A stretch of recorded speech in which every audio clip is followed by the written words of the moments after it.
How cool would it be to get a text file and then run some kind of processing that outputs your handwriting? And I know what you're thinking, CG Matter. Did you just describe a handwriting font? Listen, I know these exist, but this is different because not only is it your own handwriting, but it's going to randomize each letter. So not every letter A is going to be the same as the next. Every letter K or whatever is going to be varied. This video is sponsored by Squarespace, and we're going to talk about that later. So the first thing we need is we need to write some stuff. I have my paper. I should have a pen. That's a pretty critical part of this when you say. For each letter, I'm going to write, let's say, 3 variants to start. So I'm going to have the letter A, and then I'm going to write it again, and then again. Now, these are all going to be slightly different from each other, not majorly, but enough that it's not registering, wow, this is the same one each time. And I could even deliberately kind of mess up one of these letters so that they don't look perfect. And I'm just going to go down the list here. If you want capitals, you also have to make a capital letter set, and same with numbers, etc. Jeez, that was painful. I'm only going for lowercase. Our next step, of course, is going to be scanning this in. Drop that bad boy in here. This isn't a printer tutorial because I don't even know how to use my own. Well, it's doing something. Okay, let's see what we got on the old computer. So PNG, too many settings, don't care. Okay, so here we have our image. It's fairly high resolution, which is good. I want it to have that texture. One of the big problems here is some letters are like wider than others. So for example, you could say this a letter D, quite skinny, doesn't take a lot of horizontal space, whereas something like I don't know, it's like the worst offender, an M is much wider. We somehow need to isolate the letters, but beyond that, have them be different widths. This is gonna suck. Inside of GIMP, I'm gonna import in my image, and we're first gonna do some processing to the image, and then we're gonna isolate letter by letter. So for the overall processing, I don't need this to be transparent or anything. For all of these, let's first of all get rid of any unintentional color. So you can see here, there's some like RGB noise. I'm gonna get rid of that. And then the next thing is you could threshold it, but the thing about thresholding is you're gonna kind of lose all of your detail, right? It's just a black or white mask, whereas there should be kind of those transparency values. So I'm thinking, let's run a levels on this, where I could bring up the black. I guess I'm really just increasing the contrast, right? And if there are some kind of like pixels over here that survive for some reason, I'll just call that some graphite spill, right? That actually adds detail. And now the very painful process of letter by letter. This might be a good time to use like OCR detection. I'm going to make a selection, and the goal is to really get the bounds of the letter, okay? I don't want to leave extra space where it isn't needed, so just kind of find the minimum or smallest bounding box. And then once you've isolated a letter, how do we kind of treat this? We go to image, we go to crop to selection, and now we have our letter. File, export as. Inside of our letter folder, I'm going to call this A, because it's the letter A underscore 1, because it's the first instance. We're going to have 1, 2, 3, and JPEG's fine with me. This is like a trash, I don't know, 50 by 50 pixel image anyways. You go to the next one, and you put on a podcast. And just in case you're doing this along with me, let's pick a YouTube video together. The problem with the humanoid robot. Okay, this'll do. See you in a minute. That took a legitimately aggravating amount of time, and I just did the lowercase letters. This is the folder of everything I made, so you can see A sub 1, A sub 2, A sub 3, all the way to Z sub 1, 2, and 3. Also, you'll note that I made these 3 like blank ones, which I should probably rename. This represents space, as in there's a gap between letters. And you might think, why are there 3 of them? They're identical. It just makes the math easy since we want to randomize a choice between like 3 for each letter. So I figured there can be 3 white spaces. Who cares? So now our goal is basically to make a geometry node system that takes a piece of text and figures out not only which letters should be there, but it should randomize the selection, and it has to put them in an order and with a spacing that makes sense. You don't have letters intersecting. One has to follow another, and it has to somehow keep an index of how long down the line I've written. There's kind of like a limitation in GeoNode's like importer for images. It doesn't let you use file paths. So for now, I'm just going to use the import images as planes add-on. If you don't have it enabled, then do that. I'm just going to select all of these, and really the end game is just to have it be like an alpha channel thing. I think shadeless is what we want. Maybe even emission. I don't even know. Good enough for me. Import images as planes. And now, not only does it import in all our letters, which it does, but notice that they keep their like relative sizes. And you're going to see a big issue right now, but before I address that,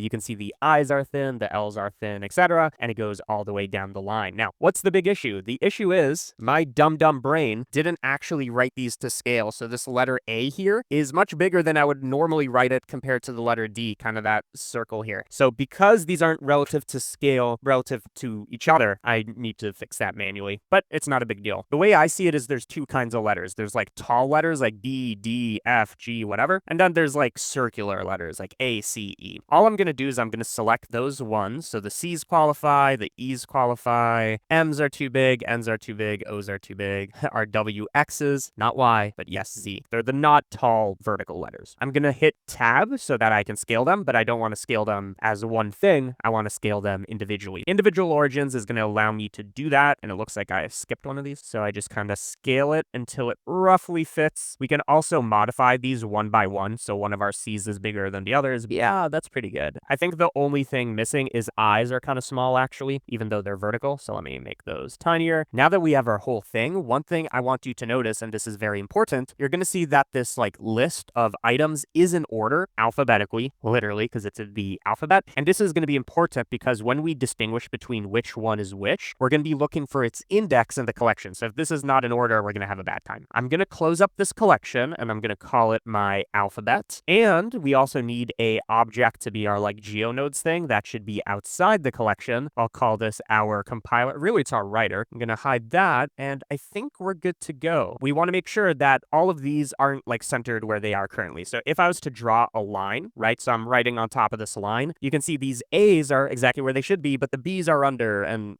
what the frickety is going on with the C? Some letters dip above or below, so the G's need to be a lot lower. I want to adjust this in a pretty fast way. And for most of these letters, except for the G's, Q's, and P's, the ones that, and J's, the ones that dip under, I think we want to center it at the bottom left corner for each of these. We're in GeoNodes land, baby, so that was cringe. So let's hide our alphabet, go to my GeoNodes area, get rid of the input and the header. First of all, we need to bring in our things. That's going to be our collection. So you can make it go into a collection info, but we don't need it. So just collection info, bring in our alphabet. And when we view this, you're going to see it brings everything in the positioning and the ordering that, we had. As we can see in the spreadsheet here, we have a single instance. It should not be one instance. We need 26 letters, 27 with the space times 3 instances. So you're going to hit separate children. And now we have all of our things with its like names and our instances. Turns out there's 81. And I guess we could also reset the children, which will overlap all of them. Now, here you can really see this issue I'm talking about, where some of the letters are above the line, some of them are below it. And our goal really is for each of these tiles, whatever letter it may be, whether it's tall or skinny or whatever, we need this to be centered at like the bottom left corner. So right now it's centered at the origin. I just want to shift everything up. We don't know how to do it, but we do know our goal is to translate our instances.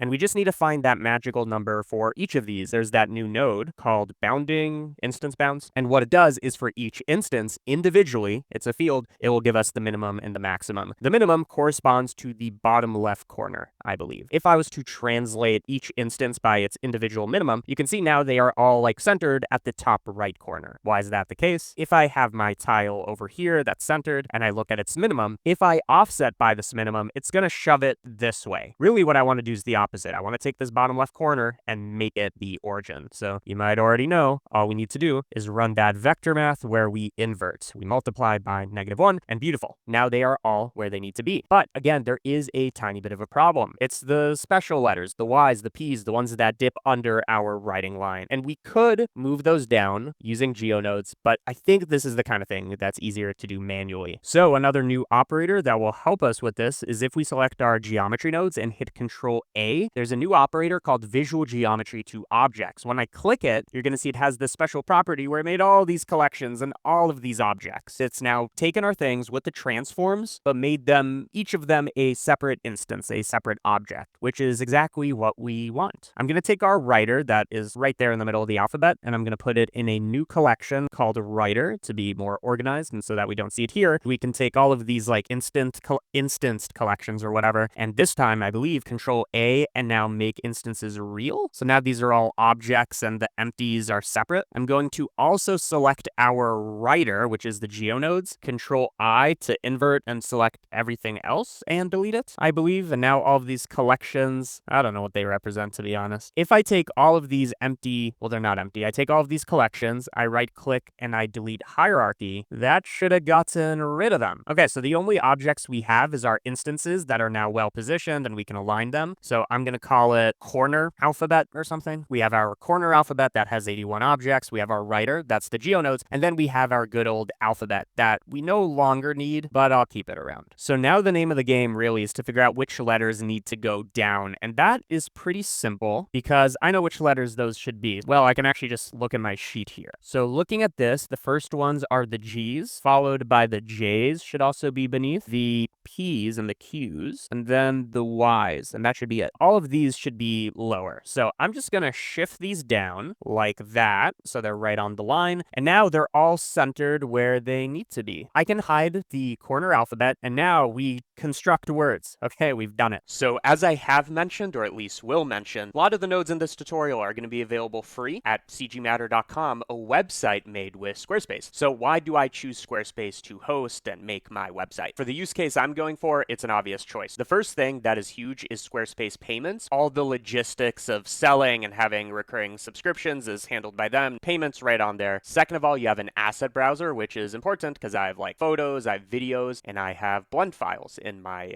posts in the member-only area. And then thirdly, I was actually recently writing some documentation for the camera tracker update, and I found that the built-in Squarespace AI stuff is very intuitive in finishing your sentences, kind of knowing what you meant. I went in there, I did a second pass to be like, oh, here's something a bit more specific. And the great thing is you can try Squarespace, make your own website, and when you're ready to launch, use this link below in the description to save 10% off your first purchase of a website or a domain. I'm going to add a new object. This one, what should I name this? Well, the writer, I mean, this new one should be the writer. So maybe we can call this the aggregator. I don't even know. This one can be the writer. And then this needs its own geometry nodes. Just like before, we're going to import in our collection, this time of the corner alphabet that is positioned where it needs to be. You can see that once again, this is a single instance. I don't want that. I want to separate children. So now I have all of my 81 letters. I think I forgot to put the origin at world cursor, which is what we were supposed to do. But there's a very easy way to clear these positions so that they stay where they are, but their position is 0. To do that, I'm going to make them no longer instances. I'm going to realize instances. So now these are all going to be faces, but they're going to be in the exact same order, which is what is going to let us bring it back into instances. So got rid of the data, bringing it back to instances, and to separate them, they need to be separated by index for the faces. So now, once again, we have 81 of these, and just to verify that everything is in the correct order, I'm going to run a separate by index, which is a node I made, and you can get for free. You don't need to be a website member, although I encourage you to be. This is going to let us separate by, in this case,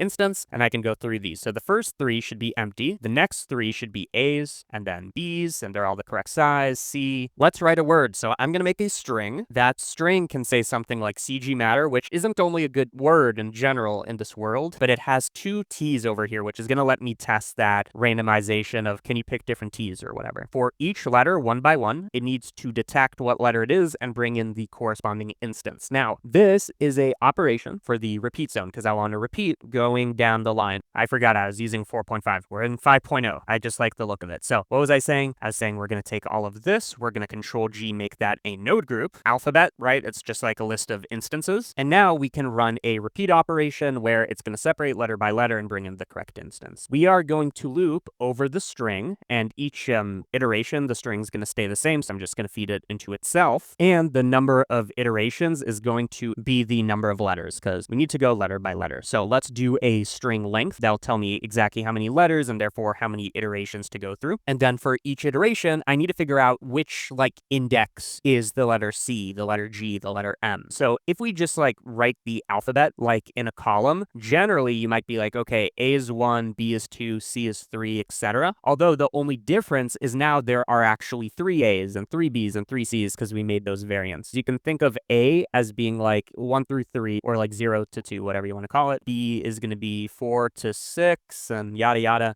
That's what we need to capture. If I type in the alphabet just in order, A, B, C, D, E, F, G, H, I, J, K, L, M, N, O, P, Q, R, S, T, U, V, W, X, Y, and Z. And maybe let's also add a space at the very beginning. So that's going to represent like the 0th, the space letter. I can then take each letter and compare it to the string and say, where is it in here? There is a like find in string. I bring in my string. I say, what is it that I want to search? And then it will give me the index of where it found it. We need to separate this out to its first letter. And that can be done using a slice string. So many string nodes that we haven't really played with. I'm going to bring in our string. And then for each iteration, I want to say, say, look at the iteration as the position. So maybe position 1 is C, position 2 is G, yada, yada, yada, and only keep the first one. So if for like CG matter, I was at position 2, which represents G, the length is how many letters am I going to keep after that? So if it's a length of 1, it's just going to be G. If it's a length of 2, it's going to be the G and the M. So it's where do we start and how many do we go down? Of course, we only want a length of 1 because we only want that letter. This is what I'm going to search for. So we're going to find where is it in this thing. This is going to be the index, and then we do that multiply by 3 situation. I guess we have integer math. Take the index, you multiply by 3. We might need to add 1 somewhere. I don't even know. And then for this, remember the name of the game was bringing in that instance, whatever it may be. And we'll also add that, like, can it pick a different variation in a moment? I just want to see generally does this work. So for the alphabet, I'm going to use that separate by index. Again, that's on my website for free. We are going to take this and separate the instance such that it is equal to whatever this is. So it's going to output like the instance of C or G or M, whatever. I want to join it with everything that it did before. So I'll explain this right now. We start off with a target string. In this case, it's CG matter. I take the length of it to say how many letters do I need to process. And then for each iteration, I'm going to take position 1, 2, 3, basically this iteration, this index. I'm going to keep only that letter, nothing beyond that. And then I'm going to find it inside of our alphabet, including a space. It's going to tell us where in that string is it going to be. And then because we have 3 variations, I multiply by 3 and pull in that index. So this may be wrong, but let's do a big reveal. I'm going to do this, and I mean, it kind of looks right. There's a T, there's a G. Never mind that they're all overlapping. I think it's bringing in the right letters. What we can do is we can take the letters, and for each iteration, I'm just going to shift them to the side. Eventually, we need to figure out what that perfect amount is. But for now, I'm just going to transform geometry, and that translation, where am I moving them? That can just be the iteration or index. So we have CG, MATTER. And notice that these T's are identical, which is what we expect. It's pulling in the exact same one. Well, if we have 3 values of T, I believe right now we're always sampling the first one, but I want a chance to offset by 1 or offset by 2, so it can pick a variation. What is that variation going to be? Well, all I need to do is I need to add a random value, and maybe this could be integer math. It really doesn't matter. Add a random value. That random value has to be a integer between 0 and 2. If it's 0, it's saying pick the first. If it's 1, offset by 1, offset by 2. Connect this over here, which you can see changed things a little, and it also broke things a little. And I think we must have have the index shifted by 1, which is why letters are, phasing in and out. But either way, I want to make sure either the seed or the ID is different each time. What happens if we take our iteration and make the seed different versus ID? So now you can see in some cases we get different T's that aren't identical. As I change the seed, we get a flickering of the letters where it chooses the right one, but maybe a different instance of it. Beautiful. I think it's time to clean up shop. All of this stuff that essentially selects the string can be a node group. And because we're using this input multiple times, select all of this, Control G, and then we can call this our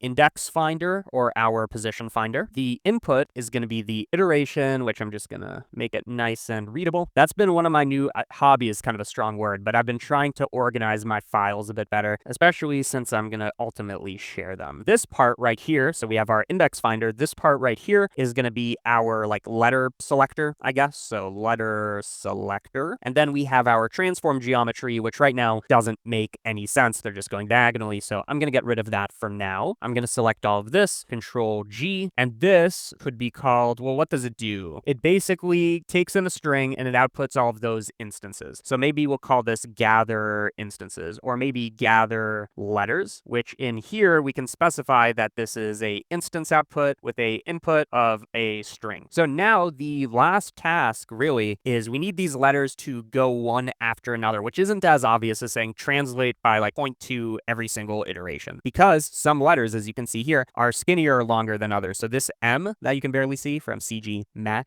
is longer than the G is going to be, for example. It needs to detect the horizontal length of each of these and then say put one after another, then calculate the whole length, put one after another, calculate the whole length. Blender veterans, GeoNodes veterans will know I just described the accumulate field node. What it does is it adds things. What it adds is up to us. And in this case, what I want to add is if I have a letter, what is its horizontal width? Well, width is always horizontal. Because these are instances, again, I'm going to use that instance bounds node, very useful useful. I'm going to take the minimum, or no, the maximum minus the minimum. So I'm going to subtract these. The way you want to interpret this is there is a maximum, top right corner. There's a minimum. This vector goes from one to the other. And if I just look at its like x component, I project it down here. That is the width. We're going to separate the x component. This is what I want to add. But what am I adding? I'm adding over instances. That was not what I meant to do. We're adding over instances. And now what this accumulate field will let us do is it doesn't just tell us the total, but it has this leading and trailing thing. I don't remember which is which, but this is basically going to say what is our progress as we add these instances. So I'm going to take something that can take in a field like translate instances. Now this can be different depending on the index. So that's how we got our diagonal thing. These are inverted. We'll think about that later. And that translation should only be on the x component. So I'm going to say this is our translation. And then the x component, it's either leading or trailing. I never remember. So leading does that. What about trailing? It is inverted. It is, and we'll fix that. But like you can see exactly where one letter ends, the next one begins. Amazing. And if I was to change this, so I bring in a different string like default, I haven't tested out the space. So this is a good time to do that. Default cube. Amazing. Default space cube. And at this point, you might be thinking, is it opposite day? Should I mirror this whole video? There are two solutions to this. So one obvious solution is to write this backwards. So instead of default cube, it would be UBEC. I got to turn on my brain for this one. TLF.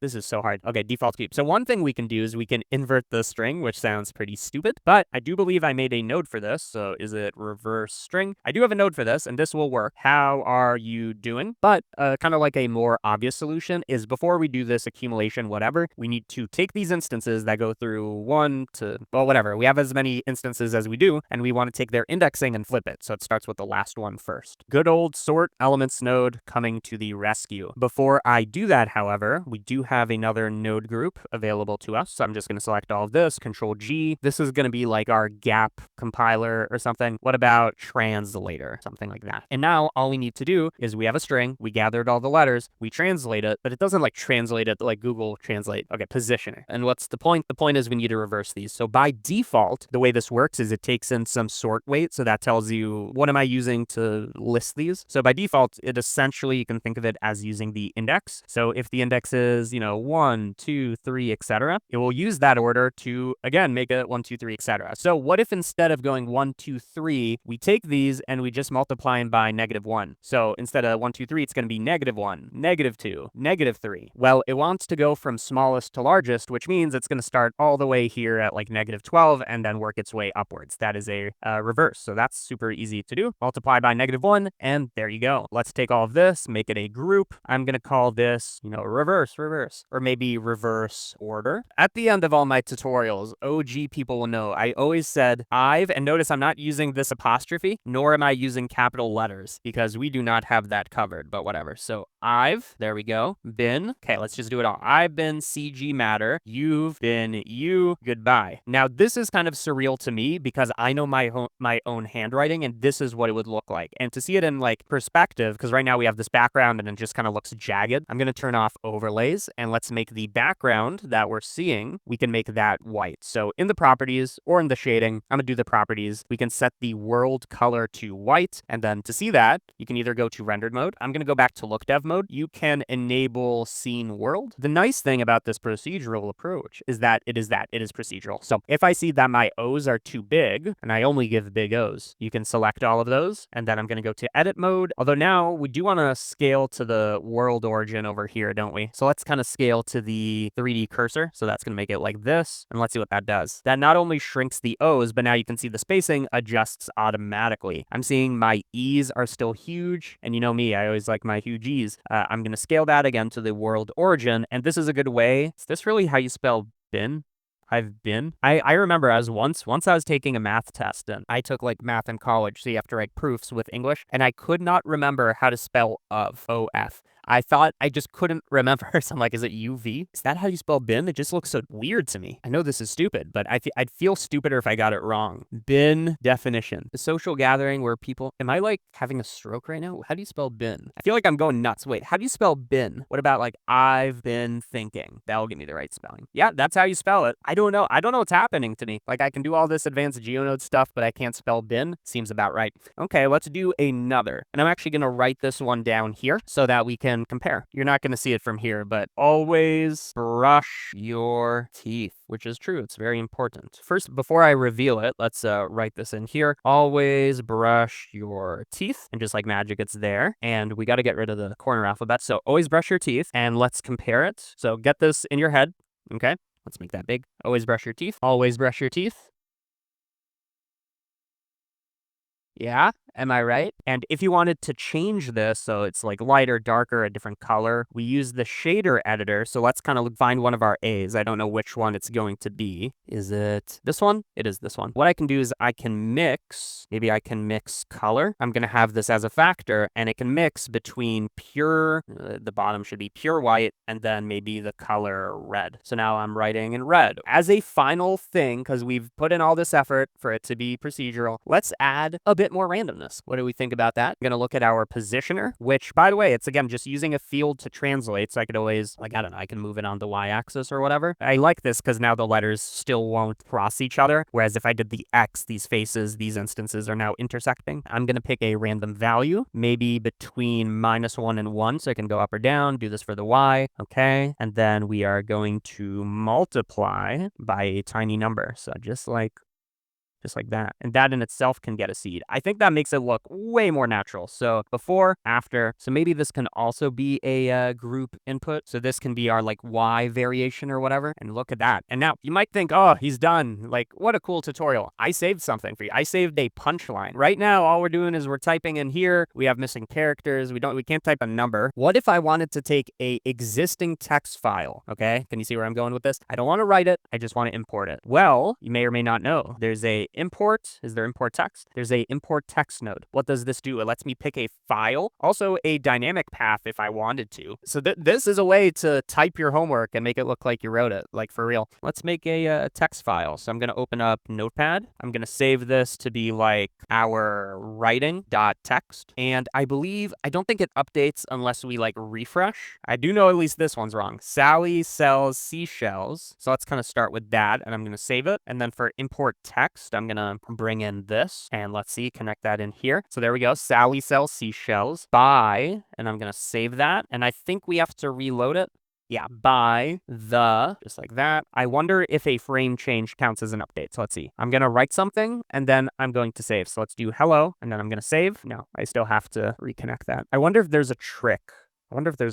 Can I run simulation zone? Because I do think this is a cool idea. So I'm going to run a simulation zone where the only thing it changes is the string input. So now I'm going to play this, and it's going to bake like a simulation, making sure the string is the same all the time. So if I delete everything and I save, no. Could we put this inside the simulation zone? Does that force a reload? So I'm going to say hello. I'm going to save this. Let's do a refresh. And now I'm going to click play so it's dynamic. Test, and then a save. Ha. Got him. Save. There you go. So that's how you force a reload. So there you go. You could write a really long piece of text. You could even like import a book or something and make it look like you wrote it. The only missing component is we need it to have a sense of overflow. So what that means is it, goes to a different line, or even better, it can look at the file and see if there's a line break. Yeah, I do want to try that. Become a member at cgmatter.com, okay? I've earned it. Ha.